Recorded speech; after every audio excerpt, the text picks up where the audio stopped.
Welcome to The Budding Writer. This podcast offers an outlet for aspiring authors to showcase their original short stories or fan fiction one-shots. I'm your narrator, Shayna Armand. This is how it works. When you hear this sound, the story will begin, and when you hear it again, the story has ended. We have a special podcast for you tonight in light of the holiday season. I will be reading A Visit from St. Nicholas by Clement Clark Moore, also known as 'Twas the Night Before Christmas. And after a brief intermission, we will also be enjoying A Soldier's Silent Night by former Marine Lance Corporal James M. Schmidt. I hope you have a hot cup of cocoa ready to enjoy our broadcast. A Visit from St. Nicholas by Clement Clark Moore. 'Twas the night before Christmas, when all through the house not a creature was stirring, not even a mouse. The stockings were hung by the chimney with care, in hopes that St. Nicholas soon would be there.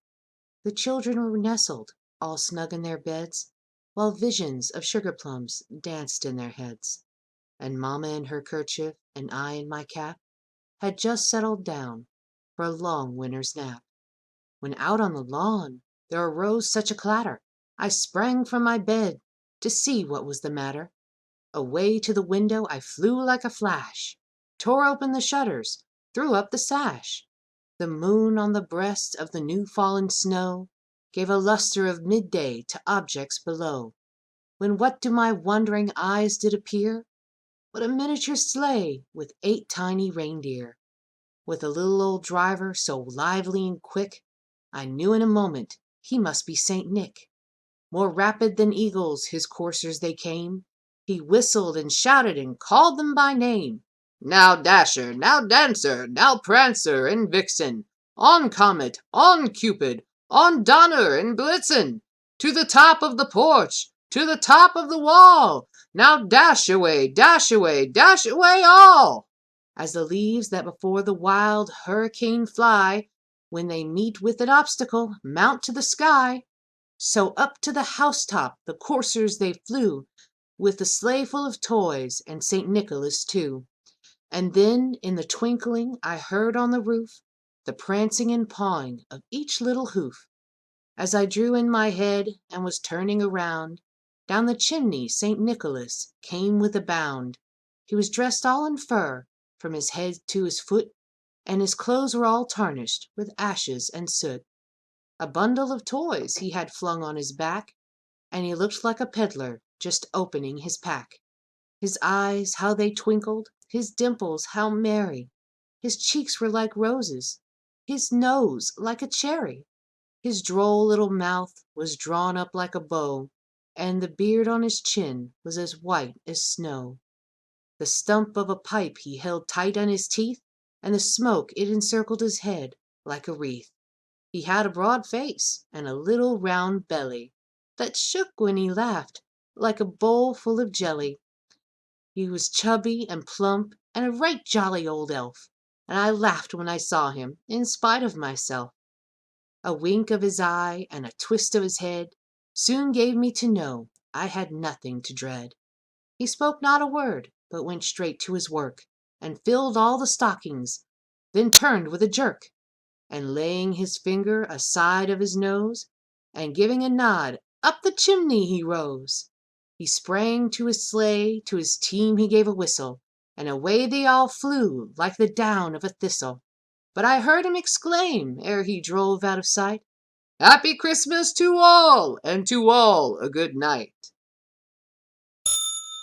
You know, no matter how many times I read that story, whether it's to myself or to other people, I can't help but by the end of it always have a smile on my face. Well, we're going to go ahead and go into intermission, and after these messages, we'll come back with our second story. Welcome back, and thank you for joining us for the second half of our show. We will be reading A Soldier's Silent Night by James M. Schmidt. This poem holds a special place in my heart. Before my father passed away, I'd actually had this poem framed for him.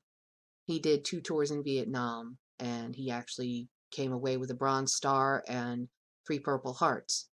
But it didn't take away the pain he lived with and the PTSD he dealt with.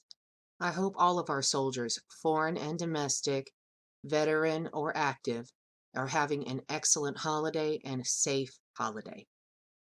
This one's for you. A Soldier's Silent Night by James M. Schmidt. 'Twas the night before Christmas. He lived all alone in a one-bedroom house made of plaster and stone. He had come down the chimney with presents to give, to see just who in this dwelling did live. I looked all around, a strange sight to see. No tinsel, no presents, not even a tree. On the wall hung pictures of far distant lands, medals and badges, awards of every kind. A sobering thought came alive in my mind. This house was different. It was dark, it was dreary. I had found the home of a soldier. I could see that most clearly. A soldier lay sleeping, silent, alone, curled up on the floor in this one-bedroom home. His face was so gentle, no room in such disorder. Not at all how I pictured a United States soldier. Was this the hero of whom I just read, curled up on a poncho, the floor for a bed? And then I realized the other families I saw this night owed their lives to soldiers who were willing to fight. In the morning, round the world, children would play, grown-ups would celebrate a bright Christmas day, but they all enjoyed freedom each month of the year because of soldiers like the one that was lying here. I couldn't help but wonder how many lay alone on a cold Christmas Eve in lands far from home. The very thought brought tears to my eyes. I dropped to my knees. I started to cry. The soldier awakened, and I heard his rough voice. "Santa, don't cry. This life is my choice. I don't fight for freedom. I don't ask for more. My life is my God, my country, my core." The soldier rolled over and drifted to sleep, but I couldn't control it, and I continued to weep. I kept watch for hours, so silent and still, as both of us shivered from the cold night's chill. I didn't want to leave him on that cold, dark night, this guardian of honor, so willing to fight. Then the soldier rolled over, in a voice soft and pure. He whispered, "Carry on, Santa. It's Christmas Day. All is secure." One look at my watch, I knew he was right. Merry Christmas, my friend. May God bless you this night.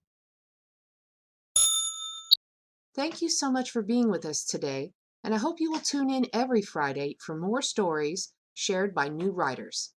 If you're a writer yourself and would be interested in having one of your stories read on our podcast, please go to our website, www.thebuddingwriterpodcast.com, and check out our specifications.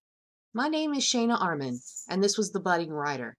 Until next time, I hope all your stories have happy endings.